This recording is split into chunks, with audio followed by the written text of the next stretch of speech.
दोस्तों, welcome to उड़ान of success और मैं हूं राजेश। आज हम सर्कल का सेकंड पार्ट डिस्कस करेंगे। इससे पहले हम फर्स्ट पार्ट डिस्कस कर चुके हैं जिसमें हमने बेसिक स्ट्रक्चर को समझा कि सर्कल का बेसिक स्ट्रक्चर क्या होता है। आज हम उसके आधारित क्वेश्चंस को सॉल्व करेंगे, तो बने रहिए वीडियो के अंत तक। लेकिन वीडियो शुरू करने से पहले अगर आपने अभी तक हमारे चैनल को सब्सक्राइब नहीं किया है तो please subscribe the channel and press the bell icon.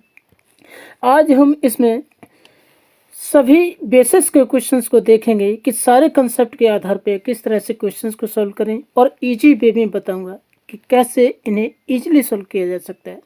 तो देखते हैं कि एरिया ऑफ ए सर्कल, वृत्त का क्षेत्रफल, यानी वृत्त का क्षेत्रफल कैसे फाइंड करते हैं और क्या होगा। पहले तो ये समझ लो कि वृत्त का क्षेत्रफल कैसे निकालते हैं कि यहाँ पे यानी ये सेंटर होता है, आपका केंद्र होता है, और ये रेडियस होती है। अब देखो ये चीज़ें तो हम पहले भी पढ़ चुके हैं, लेकिन अब हमें इसके वृत्त का क्षेत्रफल निकालना कैसे। पहली चीज़ तो यहाँ पे देखो ये सर्कल बना कैसे। देखो इसका एक कंसेप्ट होता है, वो कंसेप्ट समझें कि सर्कल बना कैसे। तो यहाँ से अगर समझें कि देखो ये एक यहाँ से एक क्वाड्रिलेटरल ले लेते हैं, ठीक है। अब ये एक ले लिया तो यहाँ से देखो क्या होता है कि एक सर्कल लिया जाए, यहाँ से सर्कल लिया जाए ना, तो यहाँ से क्या होता है, कलर चेंज कर देते हैं। अब देखो यहाँ पे क्या होता है इसमें कि यहाँ से हमारा ये सर्कल है। अब इसको ना, ये जो पार्ट है ये सर्कल कब बनेगा, ये यहाँ से ऐसे घूमता रहे, ऐसे हल्के हल्के से ना साइड बढ़ती रहेंगी, और ये बढ़ते बढ़ते 96 टाइम्स का इसका रेशियो आ जाएगा। ये 96 टाइम्स हमें करना होगा, तब जाके ये हमारा एक सर्कल, कंप्लीट सर्कल बन पाएगा। तो ये ना यहाँ से हम कैलकुलेशन करने में प्रॉब्लम ना हो, इसलिए हम यहाँ पे एरिया के लिए पाई को कैलकुलेट करते हैं, और पाई का यहाँ पे वैल्यू हम पुट करेंगे। और पाई का वैल्यू क्या होता है कि 22/7 या 3.14। ये एक अपरिमेय संख्या होती है, यानी इरेशनल नंबर होता है। पाई नॉन टर्मिनेटिंग नंबर होता है। तो यहाँ से हम समझें कि पाई की वैल्यू हमें पता चल गई कि पाई यहाँ से हम 22/7 या 3.14 यूज करते हैं। लेकिन वृत्त का क्षेत्रफल क्या होता है, तो आपका आंसर होगा pi r square. Pi r square, क्योंकि ये रेडियस है हमारी, आर कोई रेडियस है, और यहाँ से क्षेत्रफल के लिए हमने यूज किया है पाई। तो पाई आर स्क्वायर इसका क्षेत्रफल हो जाएगा। अब देखो रेडियस कितनी ड्रॉ की जा सकती है एक वृत्त में, तो यानी इनफाइनाइट, असंख्य। यानी यहाँ से आप ऐसे भी ड्रॉ कर सकते हो, जितना करना चाहो ये सारी रेडियस हो जाएंगी। आप यहाँ से रेडियस ड्रॉ कर सकते हो जितनी चाहो, ठीक है। अब इसके आधार पे एक क्वेश्चन को सॉल्व करते हैं। जैसे बोला गया है कि एक वृत्त की त्रिज्या 7 सेंटीमीटर है, तो वृत्त का क्षेत्रफल ज्ञात कीजिए। अब देखो वृत्त का क्षेत्रफल ज्ञात करना है। अगर मान लो ये रेडियस आर है, आर, लेकिन यहाँ पे कितना दी गया है 7, तो ये 7 रेडियस कितनी हो जाएगी 7, ये 7 हो गया। अब देखो अभी हमने पढ़ा है कि वृत्त का क्षेत्रफल क्या होता है, पाई आर स्क्वायर, ठीक है, पाई आर स्क्वायर। तो यहाँ से अगर हम वैल्यू पुट करते हैं तो इसका आंसर मिल जाएगा हमें। तो देखो आपको क्या करना होगा कि जनरली जब हमें ऐसी कोई वैल्यू दी जाए कि जहाँ पे हम 7 से उसे क्रॉस कर सकते हैं, तो जनरली ज़्यादातर केसेस में मोस्टली आप क्या करोगे 22/7 वैल्यू पुट करोगे, ठीक है, 22/7 वैल्यू पुट करोगे। आपको ना 95 केसेस में और 99 केसेस में समझ लो कि वैल्यू आपको 22/7 वैल्यू यूज करोगे। अगर आपको कहीं भी वैल्यू ऐसी पुट करनी पड़े कि कंप्लीट डेसिमल में वैल्यू आ रही है, तब फिर आपको 1.4 ये यूज करनी पड़ती है। लेकिन यहाँ पे देखें अगर हम, तो इनटू देखो आर स्क्वायर, तो आर की वैल्यू कितनी है, हमें 7 दिया गया है, तो 7 × 7 कर देंगे। 7 स्क्वायर का मतलब क्या होता है 2 टाइम्स मल्टीप्लाई करना, ठीक है। 7 × 7, तो ये 7 से 7 क्रॉस कर दोगे और इनका मल्टीप्लाई करोगे तो क्या मिल जाएगा, यानी 22 इंटू 7 करोगे 154, ठीक है, 154 सेंटीमीटर स्क्वायर। देखो यहाँ पे इकाई का आपको विशेषकर ध्यान देना होगा कि इकाई का ध्यान क्या देना है कि यहाँ से 7 सेंटीमीटर इकाई दी गई है, ठीक है, तो सेंटीमीटर यानी वर्ग सेंटीमीटर हो जाएगा। जब आप क्षेत्रफल फाइंड करोगे तो वर्ग सेंटीमीटर हो जाएगा, या तो आप यहाँ पे वर्ग पहले लिख लीजिए, यहाँ पे पावर लगा दीजिए, तो बात सेम है, दोनों ही बातें सेम हो जाएंगी। या तो पावर लगा दीजिए या आगे वर्ग लिख दीजिए, तो ये पावर नहीं लगेगा, ठीक है। तो देखते हैं, अगर इसका हमें सेमी सर्कल का दिया जाता है, सेमी सर्कल का मतलब होता है कि अर्धवृत्त, अर्धवृत्त यानी इस तरह से वृत्त दिया गया होता, इस तरह से वृत्त दिया गया होता, तब इसका अगर वैल्यू फाइंड, इसका एरिया फाइंड करना होता है तो आपको सिंपली यहाँ पे क्या करना होता है, मल्टीप्लाई 1/2 कर देते हैं, यानी यहाँ पे मल्टीप्लाई 1/2 कर देते और ये यहाँ से आंसर आप निकाल लेते। ये कितना हो जाता है 77। समझ में आया? देखते हैं नेक्स्ट क्वेश्चन। अब देखो सरकमफेरेंस। अब इसमें सरकमफेरेंस क्या होता है? सरकमफेरेंस को समझने के लिए आपको एक बात ध्यान देनी होगी कि आपने किसी भी वर्ग का या रेक्टेंगल का या किसी भी शेप का अगर आपने पेरीमीटर निकाला है तो आपको सरकमफेरेंस समझने में कोई दिक्कत नहीं होगी।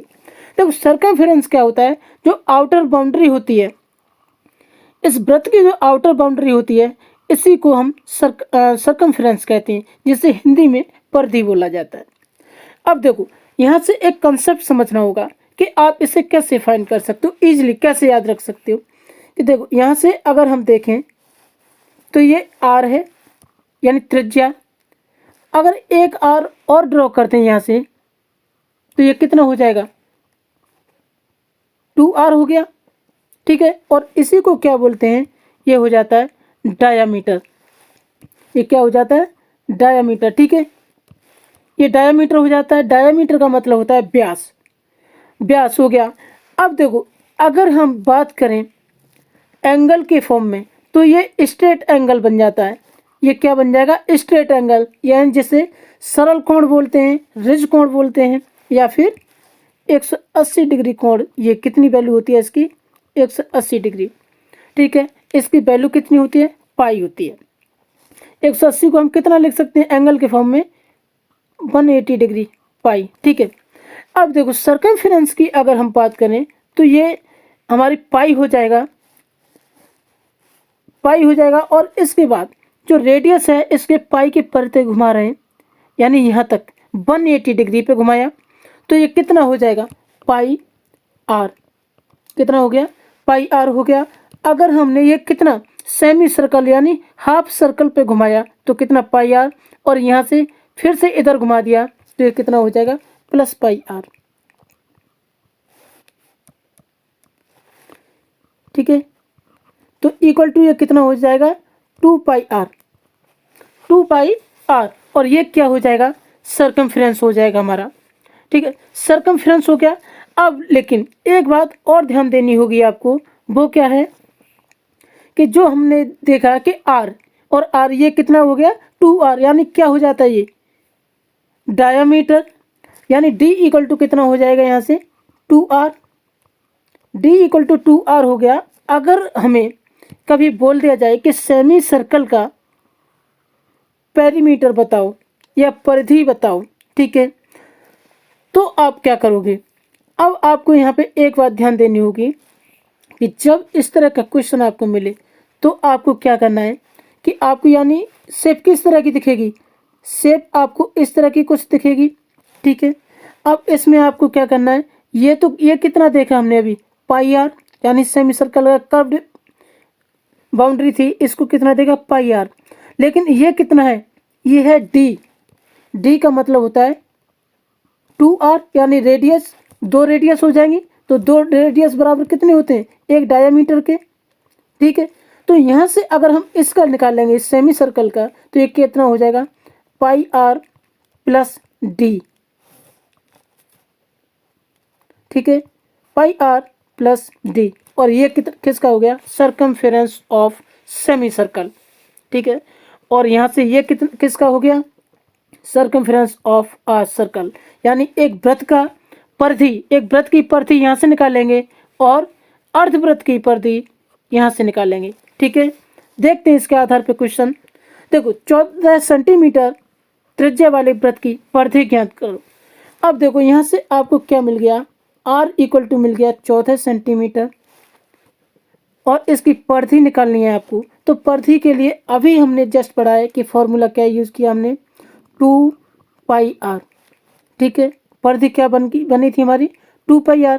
अगर हम इसमें वैल्यू पुट कर दें तो क्या मिलेगा आपको, 2 इंटू पाई की वैल्यू कितनी पुट करेंगे, 22/7 इंटू आर की वैल्यू 14 हो जाएगी और 7 से इसे डिवाइड करोगे तो कितना हो जाएगा, 2। अब इनका सब का मल्टीप्लाई कर दो, यानी 22, 2 जा कितना हो जाएगा 44, यानी 22 दूनी 44 दूनी 88, तो यानी ये 88 हो गया, 88 सेंटीमीटर। अब देखो ये सेंटीमीटर लिखा, अब आपका जवाब होगा सर अभी तो हमने सेंटीमीटर स्क्वायर लिखा लेकिन यहाँ सेंटीमीटर लिखा क्यों, क्योंकि देखो यहाँ पे आपने क्या देखा कि जो हमने वृत्त की परिधि निकाली है उसकी लंबाई है, ये एक्चुअली क्या है, ये लंबाई है। देखो क्या किया है यहाँ पे कि ये जो है ना बाहर वाली बाउंड्री, ये इसकी सिर्फ हमने लंबाई निकाली है, ये कितनी लंबी है। तो लंबाई को हम किस में मेजर करते हैं, चाहे सेंटीमीटर, मीटर या किसी भी यूनिट में जो वैल्यू दी गई होगी वही आपकी लिख दी जाएगी और वही आपका फाइनली आंसर हो जाएगा। ठीक है, इस पर आप पावर नहीं लगाएंगे, यानी स्क्वायर या वर्ग ऐसा कुछ नहीं लिखेंगे। ठीक है, देखते हैं नेक्स्ट कंसेप्ट, चाप यानी आर्क। आर्क क्या होता है, अब देखो आर्क में आपको क्या देखना है कि ये हमारा सेंटर है और ये दो रेडियस हैं, OA और OB दो रेडियस हैं, लेकिन इनके बीच में AB के बीच में ये जो पार्ट है ना, कर्व्ड लाइन है जो, यानी घूमी हुई रेखा है ना, इसी को हम क्या कहते हैं, चाप कहते हैं। ये चाप हो जाता है। अब देखो क्या करोगे यहाँ से कि हमें क्या चाहिए कि इसकी लेंथ वगैरह अगर निकालनी हो तो कैसे निकालोगे। देखो यहाँ से क्या करना है, पहले तो बात ये समझ लो कि चाप भी दो तरह के होते हैं जो हम प्रीवियस पार्ट में डिस्कस कर चुके हैं, यानी ये माइनर आर्क और ये मेजर आर्क, यानी बृहद चाप और ये छोटा चाप। अब देखो यहाँ से हमने अभी देखा कि अगर हमें पूरी लंबाई निकालनी हो इसकी, यानी परिधि निकालनी हो तो कितनी निकाल होती है, तो आपका जवाब होगा सर अभी तो हमने निकाला कि 2πr होता है। कितना होता है, 2πr।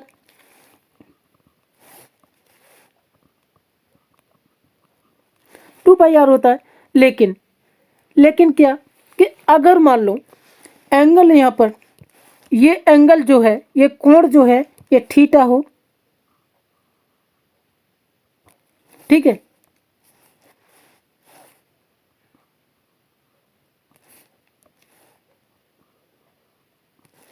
ये एंगल थीटा हो। थीटा का मतलब होता है कि कोई भी वेरिएबल हो सकता है, थीटा की वैल्यू कुछ भी हो सकती है, अपने आप में इसकी कोई भी वैल्यू नहीं होती। ऐसा नहीं है कि थीटा इक्वल टू हम 30 लिखते हैं, 60 लिखते हैं, यानी इसकी कोई भी फिक्स वैल्यू नहीं होती है, ये वेरिएबल होता है, यानी इसकी वैल्यू चेंज होती रहती है। आप यहाँ पर 60 लिख दोगे, थीटा की वैल्यू 60 हो जाएगी, 90 लिख दोगे तो 90 हो जाएगी, आप जितना भी लिखेंगे उतनी ही वैल्यू इसकी हो जाएगी, यानी चेंजेबल होती है, वेरिएबल होता है ये। तो अब यहाँ से देखा कि हमें लंबाई कौन सी चाहिए, AB, यानी थीटा एंगल जो है इसके सामने वाली वैल्यू चाहिए, इसकी लंबाई चाहिए। तो हमें यानी अब देखो थीटा की वैल्यू यहाँ पर है, लेकिन ये पूरा एंगल कितना होता है इसका, पूरा एंगल, तो आपका जवाब होगा कि अभी तो हमने पढ़ा है कि अगर हम ये पूरा रेडियस ड्रॉ कर देते हैं तो ये डायमीटर कितना होता है, 180, यानी 180 डिग्री होता है एक साइड का। तो दोनों साइड, एक दूसरी साइड भी ऐड कर दोगे 180 तो कितना हो जाएगा, 360 डिग्री, यानी तो कंप्लीट एंगल कितना हो जाता है, पूरा 360 डिग्री होता है इसका, किसी भी वृत्त का। ठीक है, अब थीटा चाहिए हमें, तो ये कितना हो जाएगा, थीटा अपॉन 360 डिग्री। तो यहाँ से आप वैल्यू अगर पुट करेंगे और यहाँ से आंसर आ जाएगा। अगर सपोज करो कि आर की वैल्यू आपकी 7 सेंटीमीटर है, 7 ले लो, 21 ले लो, कुछ भी ले सकते हो, ऐसा कोई ज़रूरी नहीं है कि आप 7 ही लेंगे। ठीक है, 21 सेंटीमीटर है, ठीक है। तो आप कैसे फाइंड करोगे, अब इसमें वैल्यू पुट कर दो, तो वैल्यू पुट करोगे तब यानी ए बी इक्वल टू कितना हो जाएगा, यहाँ से हो जाएगा 2 इंटू 22/7, 2 इंटू 22/7 इंटू आर की वैल्यू है 21 इंटू थीटा की वैल्यू अगर हम 60 ले लें, थीटा की वैल्यू अगर 60 हो यानी ये कितना हो जाए 60 डिग्री। तो आप क्या करेंगे, यहाँ पर 60/360 लिख देंगे और वैल्यू पुट यानी इसको क्रॉस करोगे 6 से 36 कितने 6 बार, और ये 7 से 21 को 3 टाइम्स डिवाइड कर देंगे और इस 2 से 6 को 3 बार और इस 3 से इस 3 को क्रॉस कर दोगे, यानी हमें कितना मिला इक्वल टू 22, और यही क्या हो जाएगा ए बी की लंबाई सेंटीमीटर। ठीक है, और यहाँ से हमने फाइनली इसको फाइंड कर लिया। यानी कहने का मतलब ये हुआ कि आपको कुछ भी यहाँ पे एंगल दिया जाएगा और उस एंगल के सामने की जो कर्व्ड लाइन है यानी जो चाप बोलते हैं, जिसको आर्क बोलते हैं, इसकी लंबाई पूछी जाएगी। तो आप कैसे फाइंड कर सकते हैं, बहुत ही आसान तरीके से। ठीक है, अब देखते हैं नेक्स्ट कंसेप्ट। देखो सेक्टर, त्रिज्यखंड क्या होता है, त्रिज्यखंड का क्षेत्रफल। अब देखो अभी हमने देखा कि मान लो ये क्या है, ये ए बी 2 पॉइंट है। अब थीटा हमारा कोई एंगल है, यहाँ पे ये कोई एंगल है हमारा थीटा। अगर हमें त्रिज्यखंड का क्षेत्रफल निकालना हो, अब ये किसकी बात कर रहा है, इस पूरे पार्ट की बात कर रहा है। क्षेत्रफल हम किसका निकालते हैं, तो जमीन का, किसी टुकड़े का। तो यानी अगर हम क्षेत्रफल की बात करें तो ये इसकी बात कर रहा है, इस पूरे पार्ट की बात कर रहा है कि इसका क्षेत्रफल हम कैसे फाइंड करेंगे। तो हमने अभी देखा था वीडियो के स्टार्टिंग में कि हमने वृत्त का क्षेत्रफल निकालने के लिए किस फॉर्मूले का यूज़ किया था, तो पाई आर स्क्वायर, यानी पाई आर स्क्वायर। तो यहाँ से पाई आर स्क्वायर हमने यूज़ किया है। तो लेकिन अब हमें क्या निकालना है, थीटा, थीटा भाग की वैल्यू निकालनी है। तो थीटा अपॉन 360,